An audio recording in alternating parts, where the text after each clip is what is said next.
जो मेट्रो का उद्घाटन हुआ है उससे हमें बहुत खुशी मिल रही है और जो ट्रॅव्हलिंग इश्यूज हैं वो सॉल्व हो जाएंगे और कम समय में हम पहुंचेंगे। आमच्यासाठी तर खूप चांगली गोष्ट आहे की हे अंडरग्राउंड मेट्रो चालू झाल्याबद्दल त्यामुळे काय होते लोकल ट्रेनचा जो गर्दीचा प्रवास आहे तो माणसांचा वाचेल प्लस त्यांचा टायमिंग वाचणार। महाराष्ट्र गवर्नमेंट ने जो ये मेट्रो रेलवे बनाया है इससे लोगों को आने जाने के लिए बहुत सुविधा होगी। हे अभिनंदन करण्यासारखं आहे महायुती सरकारचं की यांनी मेट्रो चालू केल्यामुळे हा जो गर्दीचा भार आहे तो कुठेतरी कमी होईल। मेट्रो का सुविधा बहुत अच्छा हो गया, इधर जनसंख्या और गर्दी ज़्यादा होती है, इसकी वजह से सुविधा रहेगा और मोदी सरकार को भी धन्यवाद बोलना चाहिए। मोदी जी एंड फडणवीस जी को खूब खूब धन्यवाद मैं देना चाहूँगा। अस्सलाम वालेकुम, मैं हूं सैयद अखिल, आप देख रहे हैं मेरे साथ परभणी आज तक। परभणी शहर की जानी मानी शख्सियत अजमत खान साहब ये परभणी शहर के हर एरिया में जाते हैं और फिक्रमंद रहते हैं परभणी शहर के, खास तौर से यहाँ अल्पसंख्यक विभाग के अल्पसंख्यक समाज के लोगों को डेवलपमेंट करने के लिए यहाँ पर जद्दोजहद करते रहते हैं और परभणी शहर के उन बस्तियों में जाते हैं जहां पर झोपड़पट्टी का एरिया है, जहां बच्चे स्कूल को नहीं जाते हैं, जहां पर अपने बच्चों के वालिदैन रोजमर्रा के काम के लिए रात दिन कसरत करते हैं और तमाम ही लोग, कोई किसी के बर्तन धोने के लिए जाता है तो कोई घर का मालिक भाजी बेचने के लिए या रिक्शा लेकर जाता है और अपने बच्चों की फिक्र नहीं होती। ऐसी सूरत में अजमत खान साहब पिछले 35 साल से लगातार इस तरह का काम करते हैं कि छोटे और नौनिहाल बच्चों को अरबी तालीम देना और स्कूली तालीम देना, घर पर जाकर इस तरह का काम करते हैं। परभणी शहर का यह हाल हो चुका है कि परभणी शहर में किसी को किसी की फिक्र नहीं है, लेकिन अजमत खान साहब जैसे सोशल वर्करों का भी होना बहुत जरूरी है। परभणी विधानसभा मतदार संघ का यहाँ पर 2024 में कुछ ही दिनों के बाद में यहाँ पर इलेक्शन होने वाला है और परभणी शहर में हालात हाजिरा पर नजर डालने के लिए आज हमारे स्टूडियो में, परभणी आज तक के स्टूडियो में अजमत खान साहब आए हुए हैं और हालात हाजिरा पर ये नजर डालना चाह रहे हैं। जिस तरह से आप देख लीजिए कि हकीकत में हालात हाजिरा पर नजर क्या होती है और अजमत खान साहब किस तरह की बात करते हैं। अजमत खान साहब, परभणी आज तक के स्टूडियो में आपका स्वागत है। किस तरह से आप देखते हैं परभणी शहर में जो हालात बने हुए हैं इन दिनों, ये हालात चेंज होना जरूरी है कि नहीं है, आपको क्या लगता है? अस्सलाम वालेकुम, अभी परभणी में रहते हैं, मैं भी परभणी में रहता हूँ। खास तौर पे मैं दरगाह पे रहता हूँ। आप दरगाह पे एक चक्कर मारिए और दरगाह पे चक्कर मारने के बाद आपको एहसास होगा कि भाई हम परभणी शहर महानगर पालिका में है या कोई खेड़े पाड़े में है, उससे बदतर हम लोग जिंदगी गुजार रहे हैं। मोहरिया भरे हुए रहते नल खुलने के बाद, कुत्ते वो जो दरगाह पे जो न्याज वगैरह आती, हाँ शायद आप भी, मैं समझता हूँ दरगाह पे रहते होंगे। कभी इंशाल्लाह हम लोग क्या करेंगे, दरगाह पे राउंड मार के आपके चैनल पे परभणी आज तक पे हम ऑनलाइन आपको पूरे चीज़ बताएंगे कि लोगों को यकीन हो जाए कि हम लोग परभणी में किस खेड़े में रहते हैं। परभणी शहर से 2 किलोमीटर दूर पे हमारा दरगाह है और वो स्टेशन से बस स्टॉप से 2 किलोमीटर दूर पे वो पूरा एरिया है। और मैं समझता हूँ अभी आबादी 25-30 हज़ार लगभग हो गई वहाँ पे। उसका आना जाना है, रोड एक ही है, रोड खोदी भी है, तकलीफ है। रोड अगर वो काम चल रहा तो दूसरी रोड किधर से कोई रास्ता निकाले नहीं, उसके लिए भी बहुत ज़्यादा तकलीफ है। उसको सब मिल के बात को सोचना चाहिए। और अच्छा ठीक है, ये यहाँ तक तो मैं बोल दिया, लेकिन अब हालत हाजिरा जो मुसलमान परेशान हाल है पूरे हिंदुस्तान में, वैसे पूरे दुनिया में परेशान है, लेकिन परेशान है और क्यों परेशान है मुसलमान, ये किसी के समझ आने के बाद देखिए। अब मैं बताता हूँ, एक इनका इशू चला लड्डू का, ठीक है, मैं बताता हूँ आपको। लिपस्टिक जो औरत लगाती है अपने फोटो को, वो बगैर डुक्कर की सुअर की चर्बी के बनती नहीं। उस सुअर की चर्बी में खाद भर ऐसी है, वो कितना भी हीट देंगे तो आसानी से पिघलती नहीं। अब हमारे पास ला रहे वो बच्चे मैगी लेके आते, मैगी में सुअर की चर्बी। अब केक है, केक में सुअर की चर्बी, अंडे आप ले लीजिए, जितने क्रीम रहते लगभग सुअर की चर्बी उसके अंदर मस्त मिलाना पड़ता। उसकी वजह क्या है, सुअर की चर्बी पिघलती नहीं। आप अगर घर में केक बनाओ तो वो केक वैसा नहीं रहेगा जो बेकरी में आता। और उसके अलावा आप जैसा भी देखेंगे वो, अब आप ये लोग बता रहे चैनलों पे कि भाई वो बालाजी के लड्डू में ये 200 क्या है, गाय की चर्बी है, भैंस की चर्बी है। मैं समझता हूँ गाय की रहो या भैंस की रहो या सुअर की रहो, ये आजकल से नहीं चल रहा। वजह क्या है, बालाजी हमारे आंध्र प्रदेश में है और वहाँ से लड्डू उड़ीसा को जाते लेके लोग, बिहार में जाते, उत्तर प्रदेश में जाते, कश्मीर में जाते, पंजाब में जाते। उस पीरियड में 2 दिन 4 दिन 5 दिन रह जाते। आप अगर नॉर्मल अगर लड्डू ऐसे बनेंगे तो ज़्यादा से ज़्यादा 1 दिन के बाद वो क्या हो जाते, या तो खुल जाते या तो पूरे सूखे से फट जाते, पत्थर होते। उसके लिए सॉफ्ट होने के लिए, वो नरम हो गए, उसे कंडीशन 10-20 दिन रहने के लिए उसके अंदर सुअर की चर्बी मिलाते। खैर ये तो आपको नॉर्मल बताया बात, क्योंकि आपको मालूमात होना इसके अंदर क्या है बोल के। अच्छा, दूसरी बात क्या है, हम लोग परेशान क्यों है बताइए, मुसलमान परेशान क्यों है? अब बताइए ना, एक सवाल है, मुसलमान परेशान क्यों है? अरे मुसलमान अल्लाह से जुड़ ले क्या? हिंदुस्तान में 30 करोड़ की जैसे आबादी मुसलमानों की बोले, 60 से 70% मुसलमान हिंदुस्तानी मुसलमान है, वो मुसलमान नहीं है। वो कैसा हिंदुस्तानी मुसलमान है? अरे सूद उठाते तो क्या बोल के, इंटरेस्ट के ऊपर। कोई बच्चा गाड़ी दिला बोला तो बाप 50,000 भर देता, 70,000 रुपये, 80,000 रुपये, 1 लाख रुपये किस्त में भरना पड़ता। और गाड़ी रहती है 1,20,000 की, और वो गाड़ी वाला लेता 1,80,000। 60,000 जो जा रहा वो इंटरेस्ट क्या है आप बताइए, वो सूदिश है। तो ये कितने हिंदुस्तानी है या कितने शहर में लोग एक गाड़ी उठाते, एक फ्रिज उठाते, एक टीवी उठाते, सब ये मामले इंटरेस्ट पे है। आप कहाँ मुसलमान हो रहे भाई? जो जरूरी है वो चीज आप पैसे जमा करके लो, और नहीं है तो टीवी देखना जरूरी है घर में, कई लोग इंटरेस्ट पे टीवी उठाते। फ्रिज जरूरी है क्या? फ्रिज लेते भाई। मैं क्यों बताना चाह रहा भाई, मुसलमान परेशान हाल क्यों है? अल्लाह ताला ने हमारे ऊपर एक आज़ाब मुसल्लत करके रख दिया। वो चाहे आप बोलिए भाई हुक्मरान की शक्ल में। अच्छा, हुक्मरान कौन से है आप बताइए? मैं इससे पहले भी जिक्र करा, मैं अल्हम्दुलिल्लाह अल्लाह की ज़ात से डरता, मेरे बोलने में कोई अजर नहीं है कि भाई चलो क्या बोल रहा हूँ क्या नहीं बोल रहा हूँ। मेरी अपनी हिम्मत पे बात कर रहा हूँ। हमारे दोस्त है, आज तक में बुलाते हैं, हम बोलते चलो भाई क्या करने का है, हालत हालत पे बात रख दी है। ठीक है, देखो अब भाई मुसलमान क्यों अब लिए भागे एक ने बोल दिया भागे भागे मुंबई चले गए, एक ने बोला भाई भागे भागे दिल्ली चले गए, एक ने बोला भाई निवेदन ले पूरे हिंदुस्तान से घरों से निकल गए और भागे। अरे ये तुम्हारे को भगा रहे हो और तुम्हारे पीठ पीछे क्या कर रहे हैं इसका इल्म है क्या तुम्हारे को? अरे भाई आराम से लो, एक जाति मुसलमानों की कभी नहीं होती। और कम से कम अपने नुकसान के लिए एक जगह तो आओ। चिंदी चोर लीडरा टके को बिकने वाले पब्लिक, उसके अंदर वो सामने वाले उसका पूरा फायदा उठाएगा। अभी देखो ये एक निवेदन देने को सब पहुंचे, उसने क्या करा, एक दिल्ली में मस्जिद 600 साल पुरानी मस्जिद को शहीद कर दिए।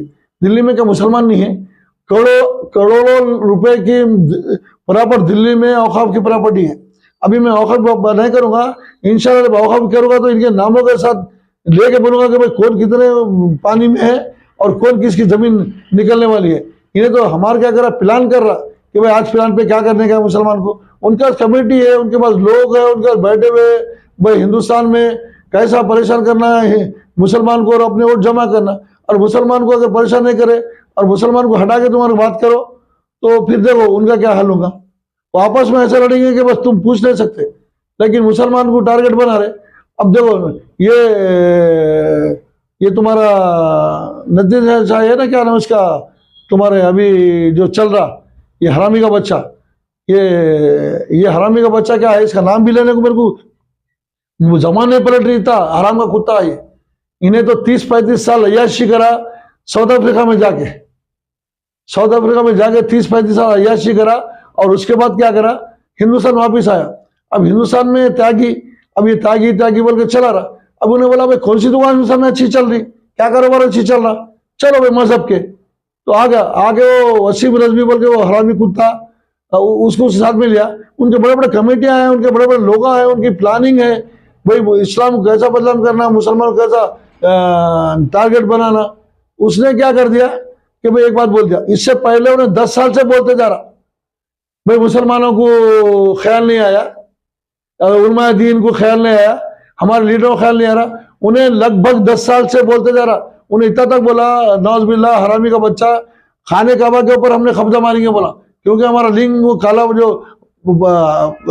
हजरत अस्वद वो काला पत्थर हजरत अस्वद है, वो लिंग बोला, और वो जितने बुद्धा बैठे थे हम उनको फिर से पिटाएंगे बोला। ये बात आप लोग जब समझ में नहीं आई, उन्हें आज का थोड़ी बोलते आ रहा।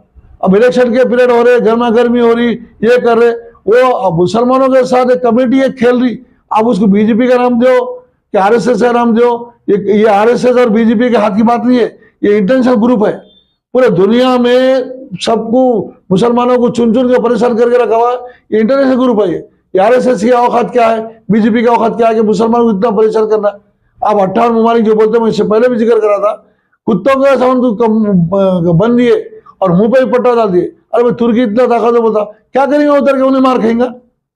अब बोले सऊदी अरब तो क्या बोलना, मैं बोला इससे पहले भी बोलूंगा इंशाल्लाह, उसके बारे में बात आगे जाएंगी। मैं मकसद क्या बताना चाह रहा था, अभी इन्होंने तो बोल दिया, पूरे लोग निकल के निवेदन दे रहे, ये दे रहे, वो दे रहे। हाँ, उन्होंने 9 मस्जिद सोमनाथ की मंदिर का बहाना लेके 9 मस्जिद और कई घरों को उन्होंने रात दुस्तनाबूद कर दिया, मुसलमानों को बेघर कर दिया। कई बड़े बड़े वहां पे जैसे मुसाफिर खाने थे, उनको तोड़ दिया, खबरा तोड़ दिया, वो तोड़ दिया। कोई चैनल आपको बता रहा। अच्छा, फिर ये आपको एहसास हो रहा क्या, निवेदन देने आने के बाद फिर दूसरे निवेदन का इंतजार कर रहे आप, एक उन्हें फिर एक गाली देना, फिर निवेदन एक देना। अरे भाई निवेदन आप देने के बाद, और मैं एक मिसाल लेता, अब बेवकूफ लोग हैं, ये टीपू सुल्तान का क्या कर रहे, चौक बोल के एक मीनार बना दे रहे, एक पट्टी लगा के वो बोले। अरे टीपू सुल्तान के बारे में क्या जानते हैं आप? अरे भाई टीपू सुल्तान के बारे में क्या जानते, उसके अखलाक क्या है, उसके किरदार क्या थे, वो क्या बहादुरी का काम करा, वो क्या, और तुम क्या जानते? आए अपना बड़े होटलों में कुछ अपने वो मुंह में डाल दिए, ढुक करके ले लिया और बैठे वो गुटके की शक्ल में। और भाई टीपू सुल्तान ये हमारा, उन्हें ये कोई तुम्हारे को सबक क्या रहा? आज एक निवेदन दिए, कल एक दिए, परसों ये तो तुम्हारे पीछे लगा दिए, इसका नतीजा क्या निकलेगा बताइए आप? क्या आपके पास हिम्मत है? टुकड़े टुकड़े गैंग है आप, उलमा दीन तो बड़े बड़े उलमा दीन टुकड़े टुकड़े गैंग में वो हो गई। और लीडरशिप तो ये क्या है, टके क्या ये, उनको मालूम है किसको क्या करके क्या लेने का है। तो मैं खाली मुसलमानों को ये बताना चाह रहा हूं, भाई तुम क्या करो, अपने एरिया में क्या तकलीफ है जाके देखो। आप ऐसे मुसलमान है, इलेक्शन चल रहे, एक आमदार को ऐसे खड़े हुए रहा, उकचुक भी है, चुक भी है, और वो तुम्हारे क्या है, तुम्हारे नगर सेवक भी खड़े रहे। अरे बाप की खिदमत नहीं करता, नगर सेवक खड़े हुए रहने को तैयार है, और ये हमारे 500 में टुकड़े टुकड़े बिके हुए। अरे औरतों को बुरखों से निकाल रहे। अरे भाई अल्लाह माफ करे, ऐसा जुल्म है, वो औरतों को बुरखों में निकाल के और ये इनको फिरागना। क्या बोलना बताइए आप लोग क्या सोचते, क्या करना चाहते, क्या है? अब एक निवेदन दिए, फिर एक निवेदन दिए, फिर एक अभी निवेदन को तैयार हो रहे। अरे भाई आप प्रैक्टिकल तौर पे मुसलमान अगर है तो अपने कैरेक्टर बताओ ना।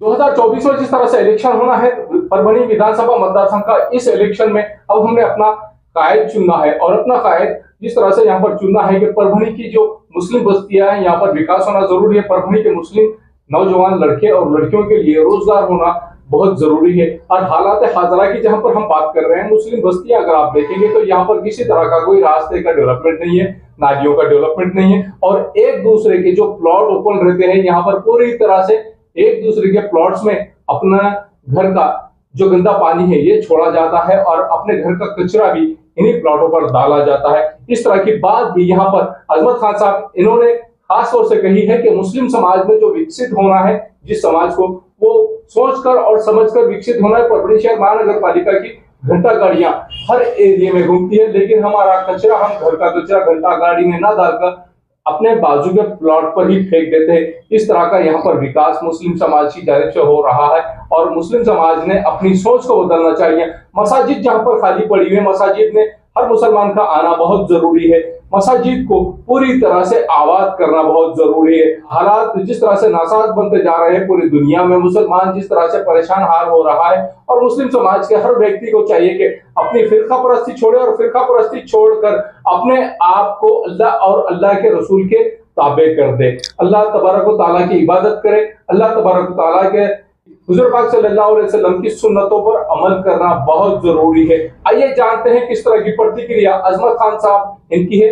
जो सवालात हमने इनसे पूछे थे, वो उन सवालों के जवाब अजमत खान साहब किस तरह से देते हैं, आइए जानते हैं। अभी जो बात कर रहे थे धर्मोट की, मैं क्योंकि अभी 2 मिनट 1 मिनट दरगाह रोड की बात करूँगा।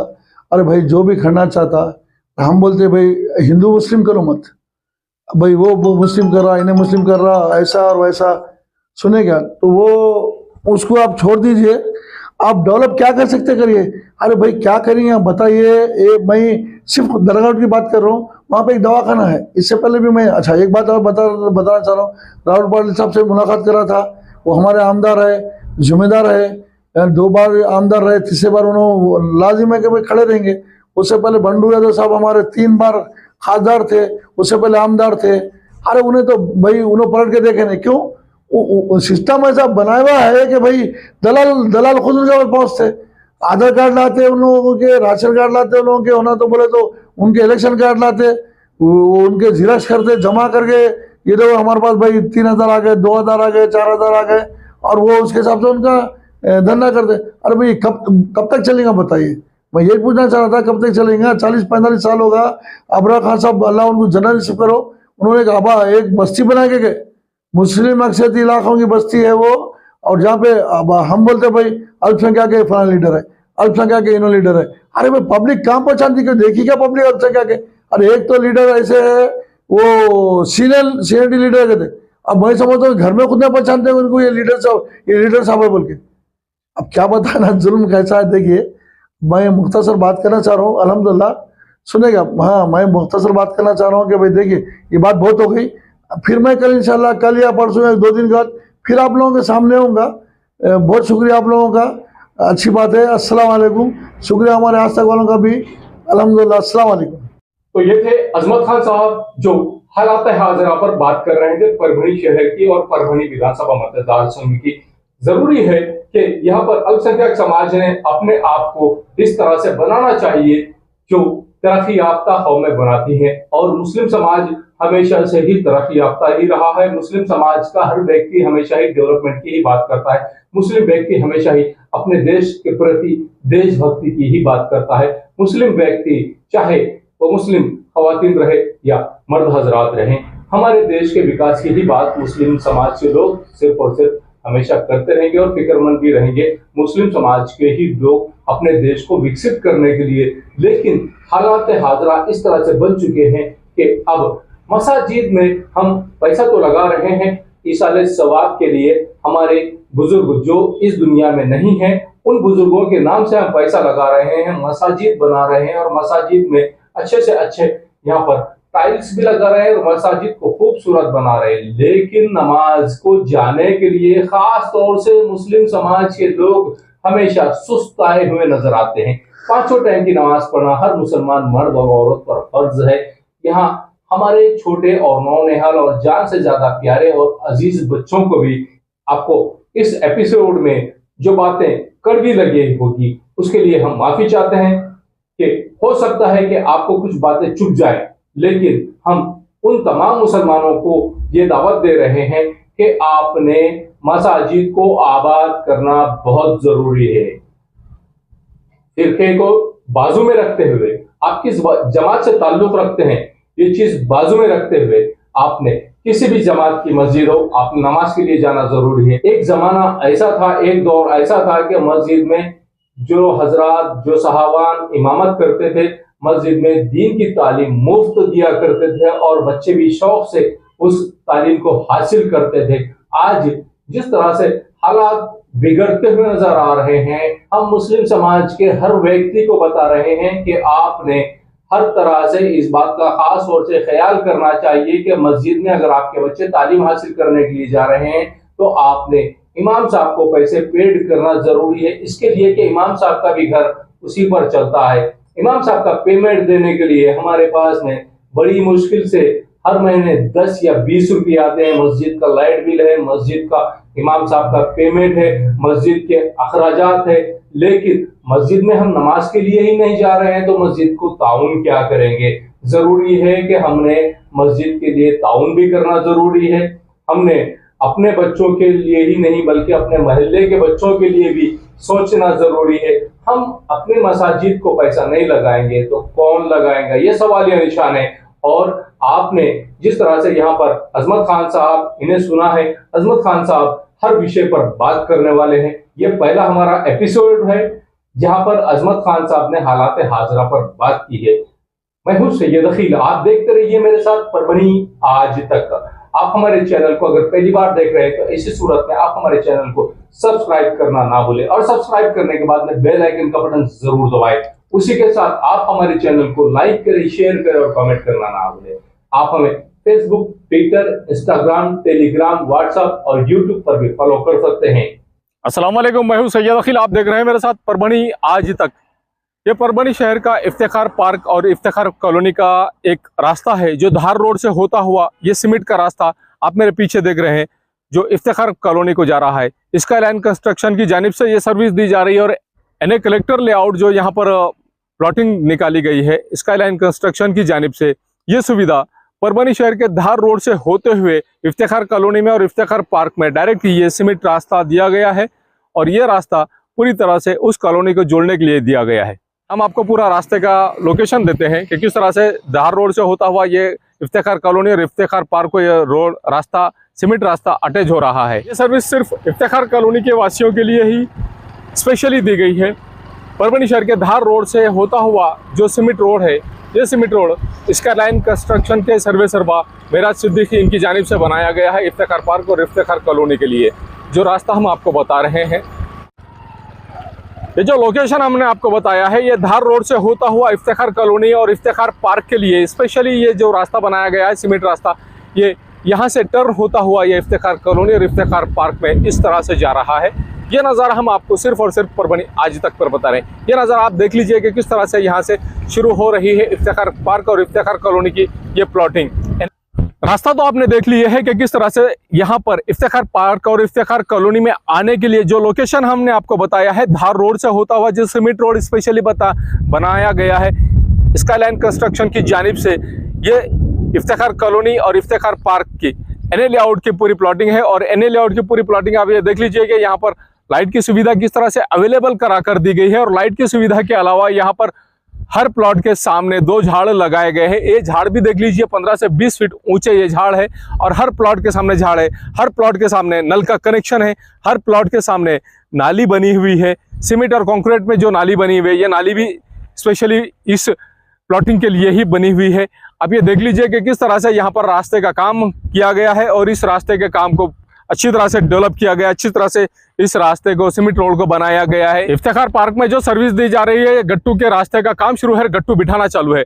जिस तरह से यहाँ पर सीमेंट रोड बनाया जा रहा है, सीमेंट रोड के अलावा यहाँ पर दोनों साइड से जो गट्टू बिठाए जा रहे हैं, ये गट्टू का पूरी तरह से काम शुरू है और यहाँ इस तरह से एंजॉय करते हुए लोग जाते हुए भी नजर आ रहे हैं आपको इस सीमेंट रोड से।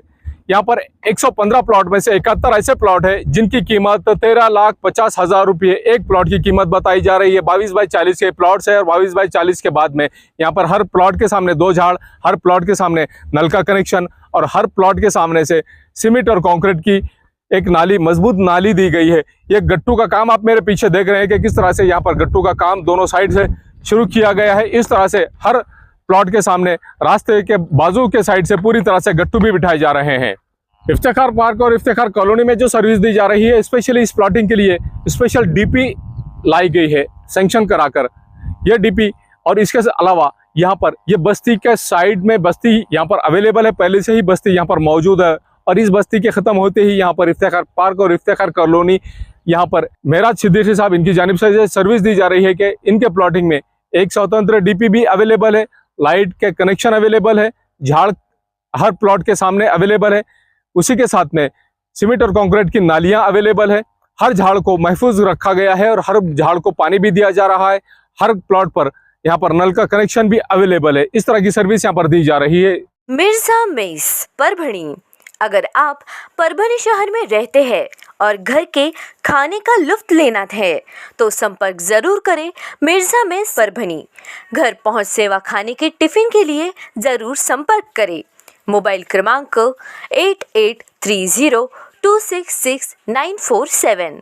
समीर टेंट हाउस, कुदरती कॉर्नर, कादराबाद प्लॉट, परभनी। हमारे पास तरह के प्रोग्राम के लिए सामान किराए पर मिलेगा। शादी, एंगेजमेंट, चिल्ला जैसे सभी प्रोग्राम के लिए संपर्क करें सैयद मुज्जमिल। मोबाइल क्रमांक 9766683126। महबूब पार्क फंक्शन हॉल, मनसब नगर, जाम पारवा गेट, दरगाह रोड, परभणी। शादी हो या एंगेजमेंट, चिल्ला हो या जुमागी, मीटिंग हो या फिर कुछ और, परभणी में तो भैया सिर्फ एक ही नाम, महबूब पार्क फंक्शन हॉल, मनसब नगर, जाम पारवा गेट, दरगाह रोड, परभणी। बुकिंग शुरू है। Mobile number 9960569383, 8421903333। इसके साथ ही 9822829035। हाजी महबूब अंसारी। याद रहे, आप हर तरह के प्रोग्राम हमारे फंक्शन हॉल में मनाएं। आज ही अपने प्रोग्राम की बुकिंग करें।